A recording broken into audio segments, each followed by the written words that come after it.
how you can repost a post on TikTok. Now this is a very recent update in TikTok that you can repost posts, and I'll teach you guys how to do that. But before that, if you are new to our channel, just head down below, hit the subscribe button and press the bell icon so you don't miss out on our future videos. Now let us start. First, just open up your TikTok. After you open your TikTok, if you scroll down for a bit, you might find a post that you want to repost. Now I'll just repost this one right here. Now to repost that, you can see all the options on the right side. Now under there you will see the share option that's on the bottom. Now after you tap on that, you will see a repost option right beside your social media's options right there.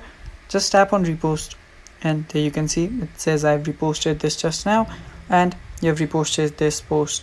Now you can check all your reposts after you go to your profile, and under the middle section right there, that is like a loop of arrows. Just tap on it and you can see all of your reposts right here. So that is how you repost a post in TikTok, guys. For watching, I hope you found this video helpful, and bye bye.